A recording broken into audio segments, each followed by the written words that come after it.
महत्त्वाच्या बातम्या. प्रायोजक पुष्कराज रागी डिलाइट्स, महाराष्ट्राचं लाडकं आणि नंबर 1 नाचणी सत्व.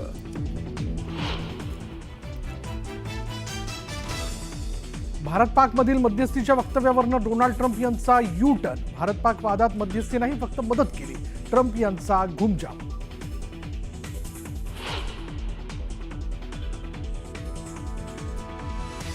भारतात आयफोन तयार करण्याऐवजी अमेरिकेत उत्पादन वाढवा. डोनाल्ड ट्रम्प यांचा ॲपलचे सीईओ टिम कुक यांना सल्ला.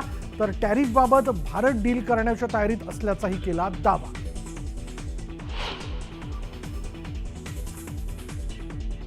भारत सरकारचा तुर्कीला आणखी एक मोठा दणका. देशातील 9 विमानतळांवर काम पाहणाऱ्या सेलेबी कंपनीचं कंत्राट केलं रद्द.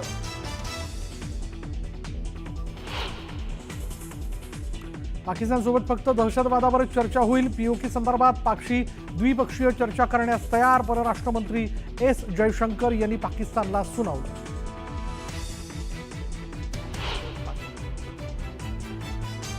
आतंकियों ने भारतीयों को धर्म पूछकर देखकर मारा, धर्म पूछकर मारा, तो हमने आतंकियों को उनका कर्म देखकर मारा है. तुम्ही धर्म विचारून निष्पापांचे बळी घेतले, आम्ही कर्म बघून दहशतवादाला अद्दल घडवली. हाच आमचा धर्म. राजनाथ सिंग यांचा पाकवर हल्लाबोल.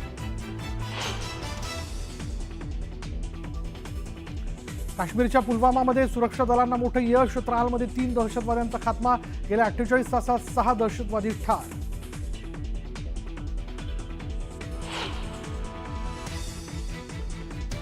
विंग कमांडर व्योमिका सिंग यांच्याबाबत सपाचे खासदार रामगोपाल यादवांचं वादग्रस्त वक्तव्य.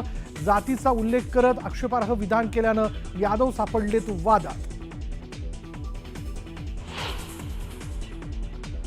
माओवादी विरोधी मोहिमेत जखमी झालेल्या सुरक्षा कर्मचाऱ्यांची केंद्रीय गृहमंत्री अमित शहा यांनी घेतली भेट. एम्समध्ये शहांनी पीडित कुटुंबियांशी साधला संवाद. अमळनेर रेल्वे स्टेशनजवळ मालगाडीचे डबे घसरल्यानं 5 तासांपासून सुरत भुसावळ मार्गावरील रेल्वे वाहतूक विस्कळीत. काही रेल्वे रद्द तर काहींचे मार्ग बदलले.